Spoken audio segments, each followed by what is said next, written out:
जे जी Modi ji election के लिए उधर उधर जा रहे हैं, उससे मतलब एक बार मणिपुर में जाता तो ये अच्छा हो जाता। तो मुखिया होने के अंदर मोदी जी को डिसीजन देना चाहिए, या आप कुर्सी छोड़ो या आप जिम्मेदारी निभाओ, या आप नहीं कर सकते तो हमको दे दो जिम्मेदारी। आप पहले हम पार्लियामेंट में नहीं, सबको मणिपुर जाना है। अगर हम सब लोग जाएंगे तो ये एक्सपोज हो जाएंगे एक्चुअली इसके पीछे कौन है। तो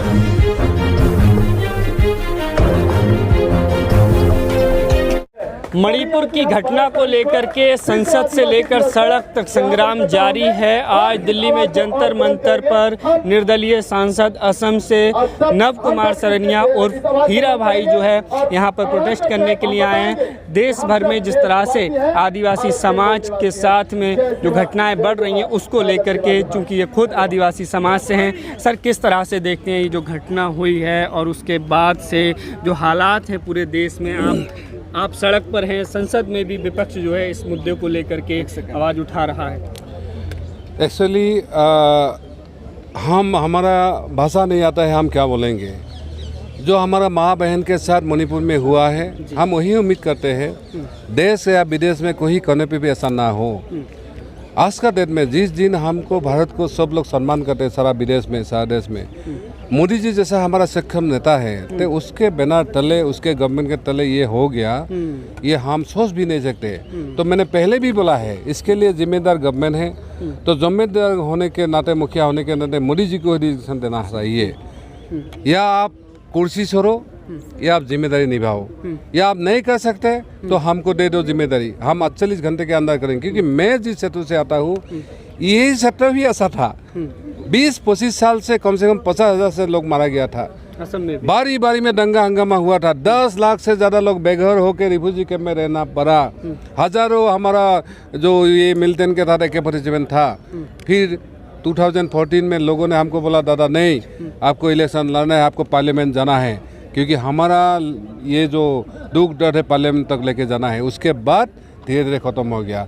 टोटली सिस्टम फेल था। आज मणिपुर में ऐसा ही हुआ है। तो मैंने इसलिए बोला हो, अगर सिस्टम के अंदर ऐसा हो रहे हैं, ये सिर्फ जो ट्राइबल देने का जो है मेटी का, वो बहाना है। असली तो कारण हो सकता है दूसरा भी। आप सुना है सर, कह रहे हैं कि हाई कोर्ट के एक जज हैं, उनको इसका जिम्मेदार बनाया जा रहा है, कि वो जो है इस पूरी हिंसा का जिम्मेदार है। उसके देखिए, वो घी में आग जैसा हो गया है, क्योंकि ये इशू पुराना है, आज का नहीं है। तो ऐसा कुछ लोग है, तख्त है, जो इसी को बहाना बना के मणिपुर को जलाने सा रहा है। आप देखिए, पहले क्या हुआ, जब पहला शुरू हो गया तो उसी टाइम क्या हो गया, अब गिरजा भी ये हो गया, मंदिर भी तोड़ा गया। आप देखिए, हम आप में से ऐसा कोई है जो क्रिश्चियन हो सकता है, मुस्लिम हो सकता है, हिंदू हो सकते हैं। हमारा सोच में ऐसा नहीं है हम किसी को गिरजा तोड़ेंगे, किसी को मंदिर तोड़ेंगे, किसी को। ऐसा कुछ लोग हैं जो साह रहे थे इसी बहाने उसको करे। आप देखिए, ये इसके पीछे एक साजिश आपको लग रही है कि प्रायोजित है ये हिंसा जो? हाँ, ये साजिश लग रही है। इसलिए हम बोला है, पहले हम पार्लियामेंट में नहीं, सबको मणिपुर जाना है। अगर हम सब लोग जाएंगे तो ये एक्सपोज हो जाएंगे एक्चुअली इसके पीछे कौन है, तो वो भाग जाएंगे। तो आम जो आदमी है, चाहे मेटी हो, चाहे कुकी हो, चाहे नगाज हो हो सकते नगा जाने से डरते हैं, कुकी जाने से डरते हैं, मेटी, लेकिन हम लोग जाने से डरेगा नहीं। लेकिन प्रधानमंत्री क्यों नहीं जा रहे, ये सवाल है ना। ये सवाल आपका भी, हमारा भी है। आप तो हमारा माई बाप है, आप सारा जिम्मेदार है। आप लोग नहीं जाएंगे तो जाएंगे कौन? या कोई बाइडेन आएंगे, या किम जोंग आएंगे, क्या दूसरा कोई आएंगे? नहीं तो हम बोले कुछ ही छोड़ दो, हम जाएंगे, हमको जिम्मेदारी दीजिए। क्योंकि मैं ही ऐसा क्षेत्र से आता हूँ जहाँ मणिपुर से ज़्यादा वायलेंस हुआ था। सर, 2 महीना लग गया। चर्चा हो रही है, लेकिन भारत में विपक्ष का विश्वास प्रस्ताव लाना है, चर्चा चाहती है, तो बात ही नहीं हो रही।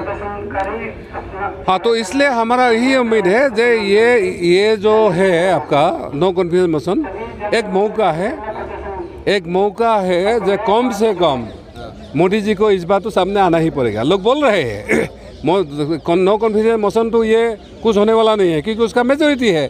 लेकिन एक तो बात ये पक्का है, मोदी जी को सामने जरूर आना पड़ेगा, बोलना पड़ेगा। तो मेरा वही आह्वान है, आप मणिपुर चलो ना हमारे साथ, हम लोग रहेंगे। लेकिन उन्हें तो सर मणिपुर का नाम लेने में 2 महीना लग गए थे। मणिपुर कैसे जाएंगे? 2.5 महीने। देखिए, यही बात है जो जी मोदी जी इलेक्शन के लिए उधर उधर जा रहे हैं, उससे बदले एक बार मणिपुर में जाता तो ये अच्छा हो जाता। सर, विपक्ष जो बना है इंडिया मोर्चा, खबर आ रही है कि वो लोग वहाँ जाने की तैयारी कर रहे हैं। हाँ, हम भी बोल रहे हैं, हम भी हमारे सब लोगों को बोला है आप वहाँ जाइए या तो अपने घर से भी कम से कम आवाज़ उठाइए, कुछ मदद कीजिए। तो ये वेलकम है, जाना है। सिर्फ विपक्ष जाने से नहीं। अभी तक कहा जाता है कि प्रधानमंत्री जो रूस और यूक्रेन का युद्ध रुकवा देते हैं, क्या वजह जो कि मणिपुर का युद्ध नहीं रुकवा पा रहे हैं? तो वही तो एक्चुअली वही तो हम को सवाल सबने पूछ रहे हैं, इसमें वजह क्या है? कोई हिडन कॉज है क्या? हमारा सिस्टम क्यों फेल है? हम मणिपुर संभाल क्यों नहीं पाते हैं? अपना चीफ मिनिस्टर है, अपना सब कुछ है, अपना आउंस है, अपना सब कुछ है, तो क्यों नहीं कर? इसलिए हम बोला है इसमें कुछ में दाल में कुछ तो कला है। मोदी जी साथ में ये भी कहते हैं कि डबल इंजन की सरकार बनाइए तो आप ज़्यादा सुरक्षित होंगे, ज़्यादा विकास होगा, तेज गति से रफ्तार से जो है विकास होगा। तो यहाँ तो डबल इंजन की सरकार भी सर। देखो, ये तो सिर्फ उनको एक माहौल बनाना था, जो बना है बना लिया। अभी तो सबने देख लिया, आज मणिपुर जल रहे हैं, आज सारा देश भर में ऐसा इंसिडेंट हो रहे हैं। सबसे ज़्यादा बेरोजगार आप आपका घर में हो गया है, सबसे ज़्यादा महंगाई हो गया है। ना किसान खुश है, ना आर्मी खुश है, ना लेबर खुश है, ना टीचर खुश है। बख्शा नहीं जाएगा कुछ। देखिए, जिसने किया उसको तो बख्शा ही नहीं जाना चाहिए, उसको सिस्टम या आपको आइन कानून सजा देगा। लेकिन ये रुकने के लिए जिसको जिम्मेदार है, आपको कौन सजा देगा? आपको कौन सजेगा? आपने सही टाइम पे अगर सही कदम उठाता तो ये नहीं होता। सर आप खुद आदिवासी समाज से हैं।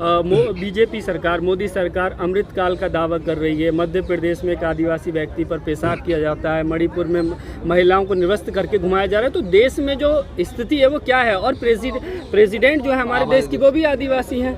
मध्य प्रदेश में जितना एक्सीडेंट हुआ है वो भी बीजेपी का लोग जरूर इन्वॉल्व है, वही है। मणिपुर में वो लोग है, तो इसलिए सवाल ज़्यादा उस पे ऊपर है। तो जवाब तो उनको देना ही, आज नहीं देना कल ही देना है। सर, ये जो स्थिति पूरी बनी हुई है देश में, अमृतकाल का ढकोसला कहा बोला जाता है, और आदिवासियों के साथ किस तरह के हालात हैं? अभी हम इसलिए, मैं कोई प्रोफेशनल पॉलिटिशियन नहीं था, ना हॉबी था ना प्रोफेशनल। अभी हम आगे बढ़ गए हैं, यहाँ भी प्रोग्राम के 12 की हम विश्व आदिवासी दिवस मना रहे हैं। हम सारे देश का आदिवासी को इकट्ठा कर रहे हैं, उसके साथ साथ ही दलित हो, अल्पसंख्यक हो, पिछले वर्ग को, सबको हम जोड़ रहे हैं। हमको लगता है आने वाले दिन में जरूर हमारा हिस्सेदारी मिलेगा, हमारा भागीदारी मिलेगा।